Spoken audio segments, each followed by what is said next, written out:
Yang pertama ya pasti bersyukur, alhamdulillah apa yang dicita-citakan gitu Pak.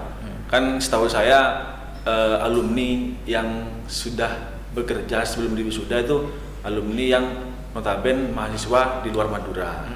Jadi saya punya bangga diri sendiri karena saya orang Madura. Yang bisa mampu ya, seperti itu ya. seperti Ada itu. Terus, kebanggaan sendiri ya. benar. Iya iya. Gitu. Terus orang tua saya juga nangis Pak gitu. Nangis? Iya, saya pulang, alhamdulillah terima gaji sekian-sekian. Gitu. Saya yang berjuang dari dulu itu orang tua saya, terutama ya? ibu ya. Saya terima di sini aja, beliau nangis Pak. Apalagi di industri. Terima di sini dengan beasiswa misi atau itu nangis. Apa kata yang pertama muncul dari orang tua ketika kamu menyampaikan bahwa kamu diterima di tempat kerja? Alhamdulillah pertama itu pasti dia sujud orangnya Pak, sujud alhamdulillah. Dia bilang doa-doa saya gak sia-sia di sepertiga malam, bilang gitu. Tolong dijalanin benar-benar gitu Pak, orang tua saya.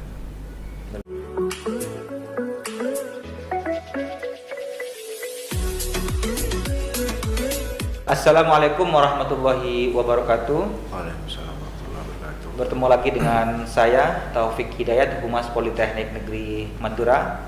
Pada hari ini kesempatan yang luar biasa karena saya kedatangan tamu yang keren, yaitu alumni Politeknik Negeri Madura.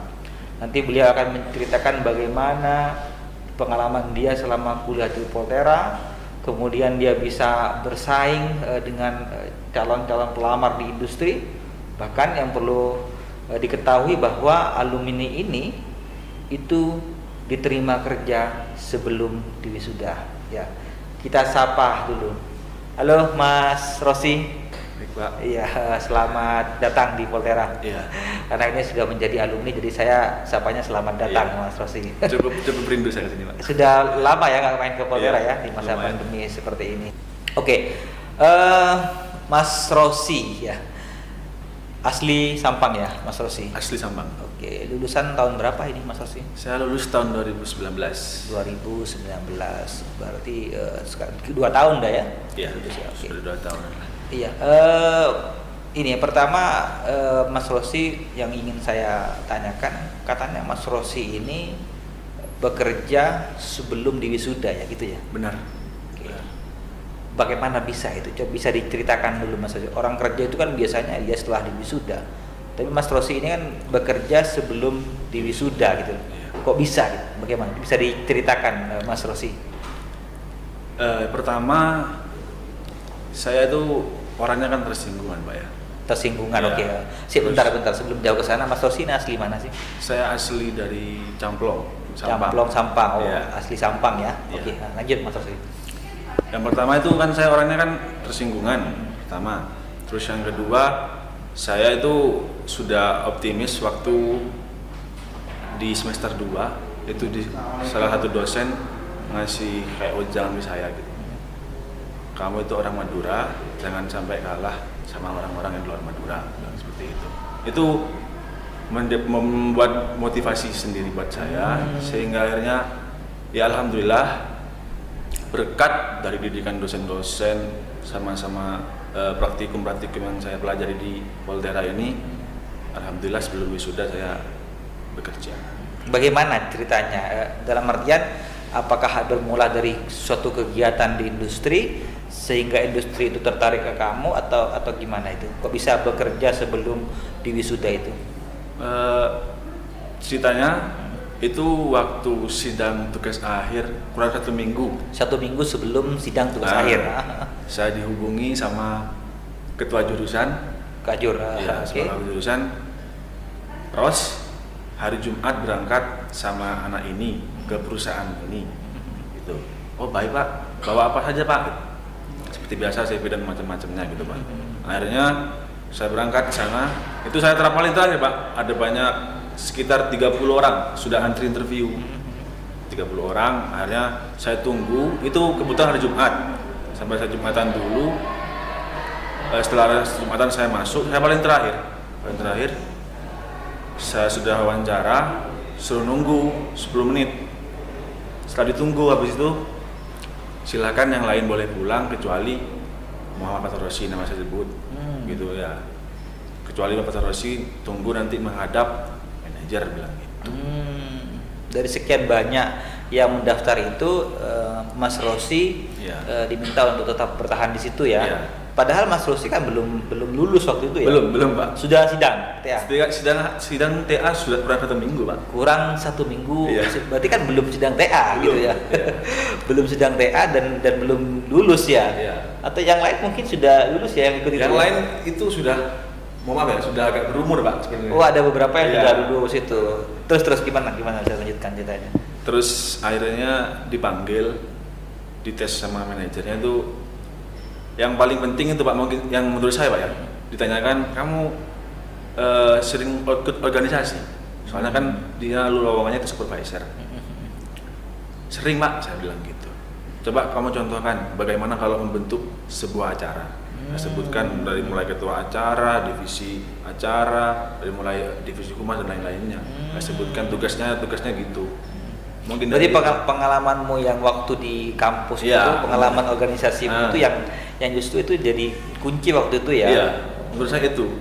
Iya, akhirnya setelah itu langsung ditetapkan di situ kamu Iya, bekerja. awalnya harusnya saya besoknya tuh langsung masuk, tapi saya minta kerenggangan Pak, soalnya. Oh, gini. berarti setelah kamu di ketemu manajernya itu langsung diminta kamu kerja besok mulai besok gitu ya. Iya.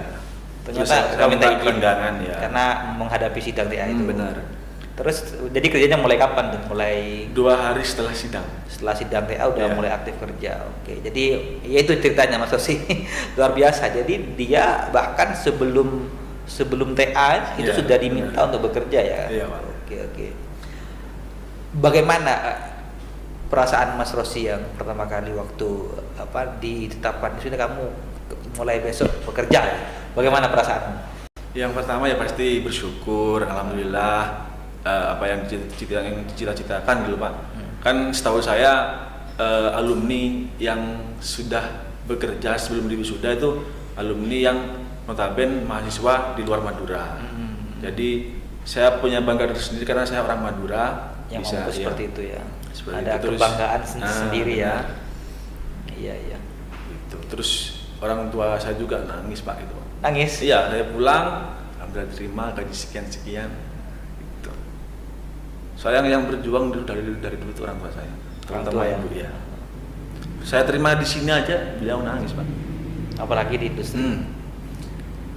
Terima di sini dengan beasiswa bidik misi, lalu itu nangis. Apa kata yang pertama muncul dari orang tua ketika kamu menyampaikan bahwa kamu diterima di tempat kerja? Alhamdulillah pertama itu pasti dia sujud orangnya Pak, sujud alhamdulillah. Dia bilang doa-doa saya gak sia-sia di sepertiga malam, bilang gitu. Tolong dijalani benar-benar gitu Pak, orang tua saya. Luar biasa ya. Jadi kebanggaan tersendiri bagi orang tuanya ketika dia diterima di industri, lulus Poltera dan diterima di industri. Dan saya tahu katanya Mas Rosi ini juga mahasiswa yang diterima dengan pembiayaan bidik misi ya. Benar. Kalau sekarang disebutnya KIPK, bidik misi ya waktu itu ya. Coba bisa sedikit lah Mas Rosi feedback ke belakang, bagaimana apa yang paling Mas Rosi ingat selama kuliah di Poltera itu, apa yang paling terkesan gitu loh, bahwa aku ya tidak salah memilih kampus Poltera ini. Yang pertama dari saya mulai masuk ya Pak ya, yang paling saya ingat itu dari teman saya itu bilang, buat apa kuliah di sini di Poltera, maaf apa ya. Kalau saya pribadi kalau nggak kuliah di luar Jawa nggak mau kuliah, bilang gitu teman saya. Ini orang yang tidak masuk ke Poltera. Ya, ada temanmu yang bilang buat apa kuliah di sini di Madura gitu. Ya. Kalau nggak keluar Madura nggak mau kuliah. Gitu. Ya. Ada yang bilang seperti itu. Ya. Oke, lanjut lagi. Ya. Nah itu sama saya dijadikan motivasi Pak. Oh, kata-kata itu jadi motivasi. Iya. Buat apa saya kuliah jauh-jauh kalau di Madura, tepatnya di kota saya pribadi itu ada kampus negeri. Ya, kampus negeri seperti itu. Terus habis itu saya daftar sama guru BK saya waktu itu, daftar berdua sama teman-teman saya Pak. Saya daftar itu biar gak telat kan, waktu itu jam 8, saya masih posisi di Madura. Saya berangkat malamnya, saya tidur di Tugu Pahlawan, Masjid Tugu Pahlawan. Oh, kamu pendaftar waktu masih di Surabaya ya? Masih di Surabaya. Oh iya. Saya tuh tidur di sana Pak, di masjid. Terus habis itu subuh bangun, mulai mandi, terus berangkat Ikut tes. ya. Terus alhamdulillah ya, selama beberapa hari ada pengumuman lolos dengan beasiswa bidik misi. Terus ada survei ke rumah saya, itu setelah itu berselang 3 hari kalau nggak salah, itu alhamdulillah diterima. Itu ya ibu saya juga nangis sujud-sujud gitu. Soalnya sebelumnya itu dari keluarga kita nggak ada yang kuliah. Nggak ada yang kuliah dari keluarga. Iya. Oke, saya jadi tertarik tadi dari temanmu yang menyatakan bahwa ngapain kuliah di sini kalau nggak keluar Madura itu nggak kuliah kan, Iya, ada kalimat benar. seperti itu. Saya pengen tahu sih, sekarang kan Mas Rosi kan sudah kerja tuh, masih ada komunikasi enggak dengan temanmu itu? Masih ada. Masih ada. Temanmu sekarang jadi apa? Tak jadi apa-apa. Kemarin sempat ketemu itu dia kuliahnya, mohon maaf ya, di Kampus lah di sana. kampus sana. Terus tak tanyakan gimana kuliahnya, nunggu 1 tahun mundur skripsinya, bilang gitu. Ya itu intinya, ya justru yang apa yang disampaikan oleh temannya tadi itu, bahwa kalau kuliah nggak keluar Madura itu tidak kuliah, Ya. menjadikan Mas Rosi ini motivasi gitu loh. Dan pada akhirnya dia juga kuliah di Madura karena nggak Dan pada akhirnya dia kuliah di terima, Madura. ya. Nggak terima. Iya. Ikut SB nggak terima. Iya, oke. Oh iya, saya juga ini ya dapat informasi Mas Rosi ini di SMA-nya ya, SMA ya maksudnya ya, SMK ya. Di SMK-nya ini termasuk siswa yang lumayan bandel juga ya. Dalam artian ya nakal lah waktu di SMA gitu ya. Iya benar. Bener ya gitu Benar, ya. Pak, benar sekali. Apa contohnya nakalnya apa lah kalau SMA itu? Kalau saya itu sering telat, Pak. Sering telat, terus itu mesti dihukum berapa kali. Heeh. Karena takut dihukum saya lompat pagar. lompat pagar sekolah. Iya, pernah. Terus kalau waktu nggak ada guru itu tidur. Kadang kalau pelajaran yang nggak saya senengin juga Pak, saya nggak masuk. Iya benar.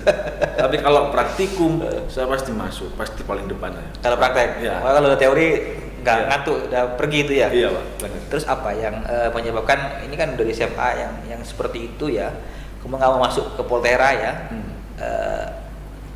Kok bisa berubah lah dari segi utama tadi terkait dengan kedisiplinan gitu. Ya benar. Apa yang bisa merubah kamu itu? Saya itu masuk pertama dulu di kuliah itu Pak masih sifat bandel Pak. Oh, awal-awal bandel. Awal-awal ya. Setelah masuk Poltera itu kan banyak sekali kayak tugas. Terus sebelum masuk kan juga saya dididik di Aranut. Iya. Iya. Itu merupakan benar-benar bisa merubah mindset manusia. Proses di Aranut itu ya. Benar. Soalnya disiplin jam sekian harus di sini, dan itu full sehari itu di panasan. Yang paling cuma istirahat waktu sholat aja. Jadi setelah Iya. Aranut itu memang benar-benar berubah ini. Benar. Ya. Kalau saya pribadi Merasakan itu ya. Jadi Merasakan. ada perubahan ketika proses pendidikan di Aranut itu ya. benar. Sehingga lebih disiplin. Ya. Atau ada hal-hal lain yang bikin Mas Rosi lebih disiplin? Didikan di sini dari dosen-dosen itu, kalau teman-teman yang lain mungkin menganggap itu sebuah ejekan. Kalau saya pribadi sebuah tekanan itu menjadikan motivasi Pak. Jadi ditekan harus gini. Jadi saya itu punya motivasi lah. Saya harus seperti ini. Iya. Mengerjakan tugas harus sekian, waktu belajar sekian gitu. Dan itu kamu rasakan sekarang kerja di industri. Benar. Yang di industri saya tempat kerja sekarang benar-benar ketat juga Pak. Ya, dan tekan-tekan itu Iya. udah kamu anggap aja udah terbiasa. Terbiasa sekali. Karena dulu waktu kuliah udah seperti itu. Benar. Ya, jadi kalau mahasiswa mungkin yang belum lulus itu kamu merasakan kok ditekan terus gitu ya. Iya. Kemudian disiplin banget gitu loh. Iya. Masuk harus tepat waktu. Padahal dia tidak tahu bahwa itu adalah latihan buat mereka, Benar. ya kan? Ketika nanti mereka di Masuk industri. di industri. Jadi kalau di industri itu nggak semudah ini gitu ya. Oke, sekarang Mas Rosi sudah kerja ya di industri. Ngomong-ngomong, katanya kamu sudah mendaftarkan haji orang tua ya? Benar. Sudah? Itu saya sudah rencanakan dari saya waktu kuliah. Waktu kuliah sudah punya niatan Punya untuk niatan. Jadi, menghajikan orang tua. Benar. Jadi kan saya kan kuliah kan nggak bayar, malah dibayar sama pemerintah. Nah itu saya sisihkan beberapa, saya cuma pakai beberapa, saya sisihkan untuk orang tua saya bisa naik haji. Soalnya pengen banget Pak. Pengen banget naik haji orang tua. Terus setelah itu saya sudah terima di industri kerja dengan penghasilan yang cukup lah, lebih dari cukup itu buat saya bisa nabung terus sampai akhirnya terkumpul cukup untuk mendaftarkan kedua orang tua saya. Dua orang tua. Ya. Sudah didaftarkan haji. Sudah, alhamdulillah. Dari gajinya Mas Rosi itu. Benar. Luar biasa. Jadi Mas Rosi ini ya 2 tahun loh baru lulus dari Poltera ini. Bayangkan 2 tahun baru lulus dari Poltera. Dia saat ini sudah bisa mendaftarkan haji kedua orang tuanya. Keren. Ya, keren. Ngomong-ngomong tadi saya kok tertarik bahas soal ini ya, apa namanya? Sekarang Mas Rosi itu biar ini sebenarnya biar menjadi motivasi ya. Iya. Biar menjadi motivasi karena orang kan masih menganggapnya bahwa lulusan teknik itu gajinya berapa sih? Kan orang pasti mikirnya ke sana masih kan. Alah paling cuma di industri jadi tukang tukang kasaran lah. Iya. Pekerja kasaran. Atau mungkin nanti dikira nanti paling jadi mekanik jadi industri kan gitu kan. Gajinya seberapa sih? Masih kalah kalau misal anakku jadi ini, misal jadi ini, jadi ini. Saya dulu juga awalnya mikirnya seperti itu kan ya. Sama. Jadi saya pengen membuka dalam artian biar orang-orang itu terinspirasi bahwa itu semuanya keliru gitu loh. Kalau boleh tahu kisaran berapa sih salarinya Mas Rosi itu di industri? Untuk sekarang per bulannya alhamdulillah minim saya tuh nerima 7 juta Pak. Minimal itu. Minimal. Bersih itu 7 juta ya. Bersih. Itu. Jadi minimal Mas Rosi ini di industri itu 7 juta. Itu minimal ya. Minimal itu belum masih ada bonus dan bonus-bonus pekerjaan dan lain-lain ya. Benar, Pak. Ya udah biar penonton yang menyimpulkan sendiri ini bukan rekayasa. Jadi Mas Rosi ini menyampaikan apa adanya, apa yang dialami di industri dan apa yang dia dapat setelah mereka bekerja di industri. Lulusan politeknik itu bukan dicetak untuk menjadi pekerja kasar di industri, tapi dia menjadi pekerja yang profesional dengan keahlian yang dia miliki gitu. Apa namanya? Mas Rosi ini ada enggak saran untuk adik-adik kelas itu khususnya yang masih di SMA, SMK yang sekarang udah lulus ya biar mereka juga termotivasi gitu loh. Karena gini Mas Rosi, karena banyak anak-anak itu yang lulus sekolah itu yang dipikirkan dia harus kerja gitu loh. Tapi dia kerja tanpa memiliki keahlian apapun, sehingga kerjanya itu tidak dengan keterampilan gitu. Tapi dengan apa adanya, siapa yang membutuhkan dia kerja, tapi dia tidak memiliki keterampilan di situ gitu loh. Mungkin ada saran dari Mas Rosi untuk adik-adik kelas ini. Baik, untuk saran yang pertama Pak ya, khususnya untuk adik-adik yang ada di ke kamera mungkin Mas Rosi yang ada di Sampang atau di wilayah Madura, ini adalah Poltera, Politeknik Negeri pertama yang di Madura. Jangan disia-siakan kesempatan sini, karena apa? Pendidikan di sini, cara mendidik di sini betul-betul sangat merubah mindset dan pola pikir seorang mahasiswa. Seperti itu yang pertama. Yang kedua, kuliah di mana saja. Yang pertama itu niat. Kalau niat kita lillahi ta'ala bagus untuk kedua orang tua, untuk kebaikan orang-orang di sekitar kita, insya Allah kedepannya kita pasti sukses. Seperti itu. Berarti yang jangan dipikirkan aku mau jadi apa nanti gitu. Benar. Ya. Yang penting sudah kuliah dulu. Benar. Dengan ikhlas, dengan benar, dengan minta restu orang tua, nanti pekerjaan mengambil sendiri. Benar. Mas Rosi dulu kan nggak pernah membayangkan bisa kerja di sini. Nggak pernah bayang, bahkan saya kuliah waktu SMK ya, SMA 1 itu saya nggak pikir untuk kuliah. Iya makanya itu. Iya. Jadi waktu kuliah pun kan kamu nggak pernah membayangkan aku bakal kerja di sini. Benar. Tapi karena dengan diniati dengan ikhlas, dengan berjalan waktu, akhirnya pekerjaan sendiri itu yang menghampiri kita. Benar. Ya itu. Moga menjadi motivasi buat teman-teman semua. Terakhir Mas Rosi, mungkin ada kesan dan pesan atau ucapan terima kasih nih buat para dosen-dosen yang di Poltera selama Mas Rosi 3 tahun diterpa, dididik, Poltera, mungkin ada hal yang mau disampaikan, silakan. Yang pertama, terima kasih untuk Politeknik Negeri Madura, untuk para semua dosen-dosen Politeknik Negeri Madura yang sudah membimbing saya. Alhamdulillah, mungkin tanpa didikan beliau, saya tidak akan seperti sekarang, mampu mengangkat derajat keluarga, mampu memenuhi kebutuhan keluarga. Alhamdulillahirrahmanirrahim. Saya benar-benar memberikan terima kasih. Oke, terakhir. Saya pengen terakhir terus ini. Terakhir. Iya. Bagaimana pandangan masyarakat sekitarmu sekarang ke kamu daripada dulu? Iya, itu Pak. Saya kemarin pernah diceritakan ibu saya itu dijadikan perbandingan Pak sama anaknya orang. Dulu. Iya. Enggak, sekarang. Waktu okay. saya sudah kerja di industri. Oh gitu. Coba contoh anaknya itu. Saya anaknya Syukron, kalau Pak nama Syukron Pak. Contoh anaknya itu sekarang sudah gini-gini, gara-gara kuliah di sini, bilang gitu Pak. Terus akhirnya ya ibu saya pribadi ya bangga, mendengar itu bangga. Oh maksudnya tetangga-tetangganya Bener, sekarang itu iya. kamu tuh jadi cermin dulu. Bener. Oh, orang tuamu namanya Sukron. Iya. Oh gitu. Jadi dibanding orang jadi bukan dibandingkan, artian jadi cermin lah. Iya. Coba itu contoh si anaknya Sukron, si Rosi gitu Iya, ya. Sekarang bener. udah kerja, udah bisa menghajikan usaha mendaftarkan haji orang tua gitu Iya, ya. Saya pengen ini karena gini Mas Rosi, saya punya mindset gini. Kadang orang-orang itu ketika kita belum jadi apa itu memandang remeh gitu loh. Gitu. Tapi ketika kita sudah kerja, sudah ini itu pandangan orang itu berubah gitu. Itu pasti juga yang Mas Rosi rasakan sekarang. Yeah. Artinya Mas Rosi sudah menjadi cermin bagi warga sekitar di masyarakat itu. Oke, terima kasih Mas Rosi sudah mau berbagi di podcast kami meskipun sebentar.